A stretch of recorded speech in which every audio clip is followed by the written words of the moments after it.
Greetings. I hope you are sensing a bit of hope these days. I know I am. It's good to know that summer is around the corner, although someone I think needs to tell spring that summer's coming and not winter. And it's good to know that little by little we are reopening. I feel a bit like a bear coming out of hibernation that's had insomnia. I didn't get to sleep through it all, but I'm ready to crawl out of the den. So this week, I began to think about the motives behind people's actions and words. Why? Because all of the finger pointing and nastiness that I witness on television and in social media. I know what you're thinking. Pastor Dan is not on social media. He's not on Facebook. Well, you'd be correct about Facebook. But I have a hobby of sorts, Twitter. Twitter is entertainment for me. And I follow a few folks. And I'll share a little secret. I tweet sometimes. I even have 70 followers, but you can't have my Twitter handle. I stay anonymous. But I will tell you that I have arrived in Twitter world because I've been accused of being a bot and a Russian agent.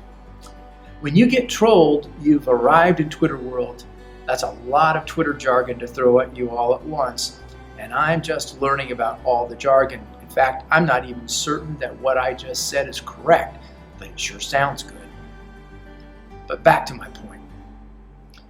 Today it seems if someone has a differing opinion than someone else, the first reaction isn't debate, it's to shout off with their head. Kind of a French Revolution reaction. You see, I think we forget the many influences behind the words and actions of people. We totally and completely equate their actions and words to them personally, without consideration of outside influences and, more importantly, internal influences. So you might be asking a question in your head right now. What are you talking about, Dan? What internal influences? Well, as believers, we hold to a very important idea. Actually, belief. Actually, an experience. We believe in experience that we can be influenced by God's Holy Spirit. We believe we can be controlled by the Holy Spirit of God. And the Apostle Paul wrote to those in Rome about that very thing. He says, those who are dominated by the sinful nature, which is self, think about sinful things, but those who are controlled by the Holy Spirit, think about the things that please the Spirit. If your sinful nature controls your mind, there is death. But if the Holy Spirit controls your mind, there is life and peace. What Paul is saying is that we are controlled one way or the other. We are either controlled by sin or we are controlled by God. There is an internal control over our mind, and that affects our emotions and our words and our actions. We forget that sometimes, don't we? I know I do. I'm reminded of something else Paul wrote. He wrote to the church in Ephesus. I think he wanted to remind the folks that those who attack them, those that persecute them, are influenced and controlled by dark forces.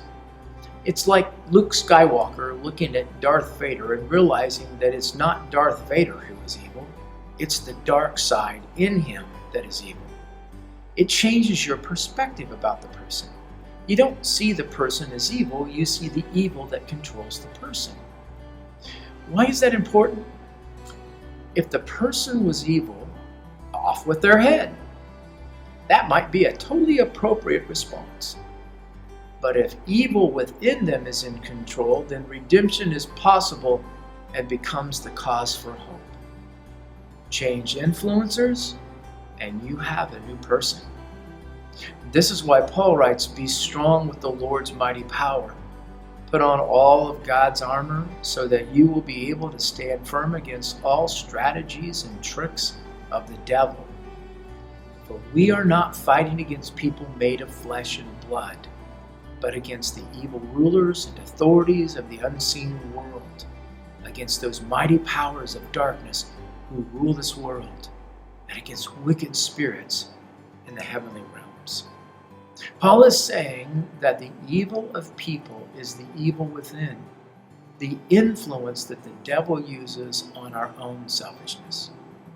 Paul would know. He persecuted people of faith in Jesus. But God came and redeemed him from the selfish, evil passion within. Paul understood that his enemy isn't the person speaking or acting wrongly toward him. It's the evil behind the actions that's his enemy. So, before you think, off with their head, remember that head may be full of wrong thinking for a reason. It's a head with its mind controlled by the sinful nature. They are a soul Jesus died for, a soul with redeeming